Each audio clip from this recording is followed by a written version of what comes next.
J'ouvre le débat sur ces orientations budgétaires. Je vous donne la parole. Oui, Monsieur Soulier. Oui, merci Monsieur le maire. Ce débat d'orientation budgétaire est un moment important pour notre commune, bien entendu, puisque c'est lors de ce débat que vous devez nous présenter, et présenter surtout au tournefeuillet l'utilisation que vous comptez faire de l'argent public pour les prochaines années, c'est-à-dire livrer un plan prévisionnel des dépenses, aussi bien de fonctionnement que d'investissement. En matière d'investissement, force est de constater que les éléments que vous nous présentez sont pour le moins vagues, pour ne pas dire inexistants. En effet, on a un chapitre plutôt clair en matière de recettes, plutôt traditionnel, comme Monsieur Parr l'a souligné. En revanche, en matière de dépenses, il est plutôt laconique, puisqu'on se limite à 4 lignes dans le rapport et à l'annonce d'un montant global de 6,5 millions d'euros. Alors, on parle de programme d'équipement, mais bon, les 4 postes, je ne vais pas revenir sur les termes que vous employez, mais ils sont quand même absolument pas détaillés, et tout ça reste très vague. Et surtout, on se limite ici à l'année 2021, sans essayer de voir plus loin. Ce débat d'orientation budgétaire devrait être l'occasion de présenter au tournefeuillet une actualisation du prévisionnel de dépenses d'investissement pour les 4 ou 5 années à venir, de manière détaillée, en mettant en avant des projets concrets. On parle de réflexion et d'engagement d'action en matière de transition écologique. Moi, j'aimerais entendre notre première adjointe, Madame Meffrin, nous expliquer quels sont les projets et pour quel montant et qu'est-ce qu'on va mettre en œuvre. Ce n'est pas le cas et désolé de vous le dire, on reste un peu sur notre faim et on ne peut que déplorer cette absence de vision. Très bien. Bien. Alors, merci de votre contribution au débat. S'il y a débat, c'est pour entendre vos propositions aussi. Ce n'est pas uniquement pour entendre vos remarques sur la méthode. J'entends ce que vous dites, Monsieur Soulier, mais je n'ai pas entendu, dans l'expression et dans votre contribution au débat de propositions particulières, mais sans doute ça viendra plus tard. Les orientations budgétaires, ça n'est pas le budget, d'une part. Donc ça donne effectivement un certain nombre d'orientations.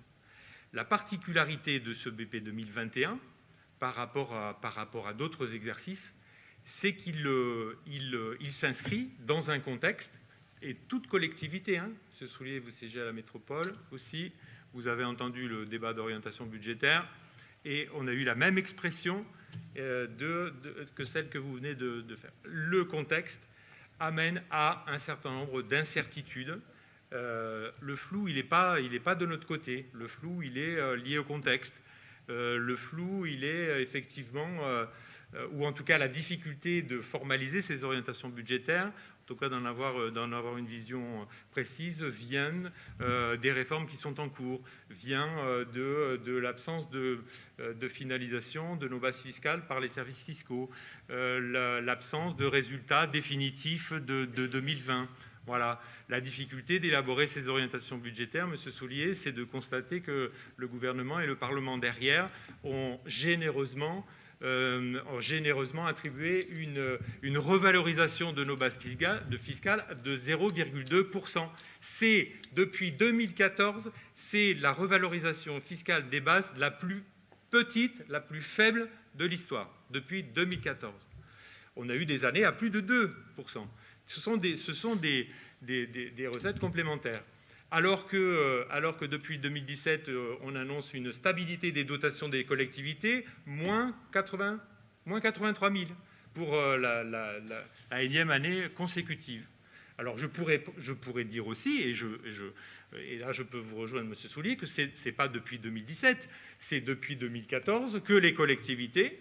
et je le dis, on l'a déjà dit en 2014, 2015 et 2016, ne vous inquiétez pas, on sait dire les choses aux différents gouvernements qui se succèdent, parce que la contribution des collectivités à la maîtrise de la dépense publique s'exerce depuis 2014, et les choses ne s'arrangent pas, quoi qu'on ait dit. Voilà.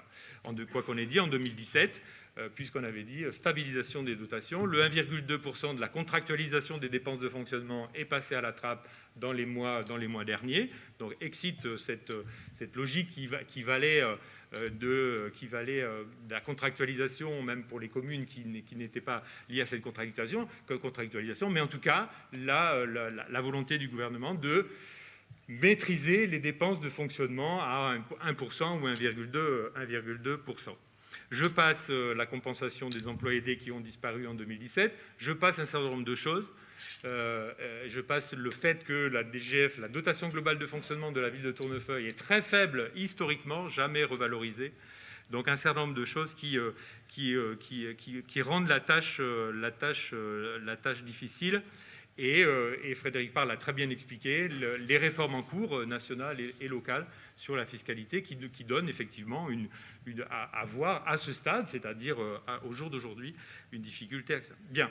Néanmoins, on donne à voir quoi? On donne à voir que nous poursuivons le cap de nos investissements. Nous avons absolument besoin de dégager un investissement de 6 millions et demi pour accompagner le développement de notre commune, entretenir des bâtiments qui en ont absolument besoin. Nous ferons un effort, c'est indiqué dans le rapport, ça c'est pas flou. Nous ferons un effort sur le scolaire. Nous avons à terminer sur la restauration municipale. Nous accentuons sur la transition écologique et vous aurez des indicateurs qui vous permettront de constater que nous amplifions notre effort en matière de transition écologique, en matière d'économie d'énergie, en matière de traitement de l'îlot de chaleur. Ce sont des sujets importants que nous avons traités. Nous viendrons mieux protéger nos bâtiments, nous allons sécuriser nos bâtiments. Nous avons à finaliser la question de l'accessibilité. Voilà, vous avez dans le rapport d'orientation budgétaire, vous avez des mots-clés comme ceux-ci, qui n'ont pas nécessairement été repris dans cette présentation très synthétique de Frédéric Parle, mais en tout cas, qui constituent nos orientations budgétaires. Dégager 6,5 millions, les efforts que nous devons faire en fonctionnement pour dégager cet investissement et la façon donc d'appeler de façon raisonnable l'emprunt pour équilibrer tout ça. Non, c'est pas flou, c'est précis. C'est aussi précis que nous pouvons le faire. Et je vous rejoins, Monsieur Soulier, c'est un effort pour moi, mais je vous rejoins sur le fait que une lisibilité, un exercice pluriannuel, se projeter serait effectivement très intéressant. Mais aujourd'hui,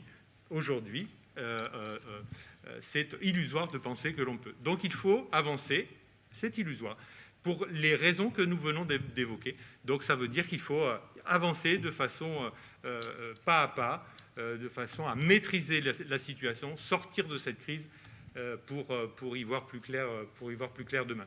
Mais n'attendons pas non plus du débat d'orientation budgétaire que vous ayez tous les éléments du budget. Ce n'est pas ça l'exercice. Le budget, c'est le budget, et on viendra avec l'ensemble des éléments. Là, on était sur les grandes orientations. Voilà.